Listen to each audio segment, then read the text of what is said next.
What's up you guys, welcome to XJ6 channel. So today I'm going to be showing you guys how to replace the fuel pump on your XJ40. So let's get to it. If the stereo on your Jag is equipped with an anti-theft system, make sure to have the correct activation code before disconnecting the battery. Disconnect the battery terminal.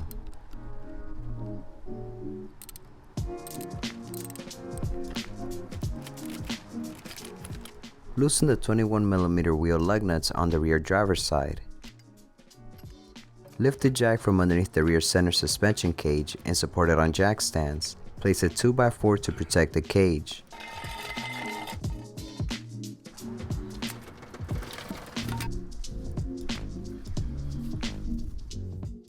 On the earlier models, 88 up to 91, an external electric fuel pump is attached to the chassis. It's located behind the rear shock and right next to the differential.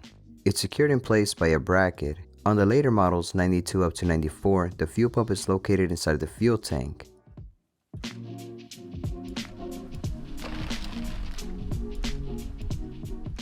Have a catch pan underneath to catch the fuel spills. Loosen the hose clamp and disconnect the fuel line. You will have to use the flathead screwdriver to pry out the hose. Make sure to have something to plug the fuel line right away. Fuel will spill out. I use a 3/8 extension adapter. Remove the 8mm bolt securing the fuel pump bracket. Carefully angle the fuel pump out. Disconnect the electrical wire from the fuel pump using a wrench. The blue wire is positive and the black wire is negative. Use a 19mm wrench and an adjustable wrench to remove the fuel line.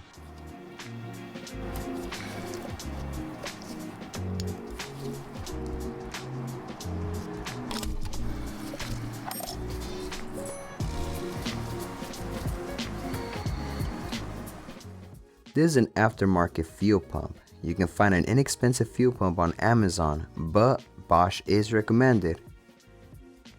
You might have to cut the wires and use the new connections that come with the fuel pump. It's also recommended to replace the fuel filter while you're at it. Alright you guys, so when you're done installing everything back together, make sure to hook up the battery, and then before starting the Jag, turn the key to the on position, engine off, accessory mode, and then shut it off 3 times so fuel can run back in the line. Then start the Jag and check for leaks. Also, depending on the area that you live, if it's extremely hot, you might want to consider installing a fuel cooler on the XJ40. Unfortunately, I won't be able to show you guys how to do that since I won't be having the Jag for too long, but it's something you might want to consider looking into. And if you do install one on your XJ40, make a video and I'll give you guys a shout out.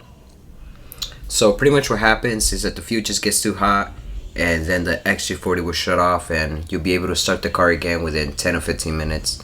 But you don't want to be driving like that. Well, hopefully you guys found this video helpful, and if you did, please select the like button. Thanks for watching and I'll see y'all in the next one. Late.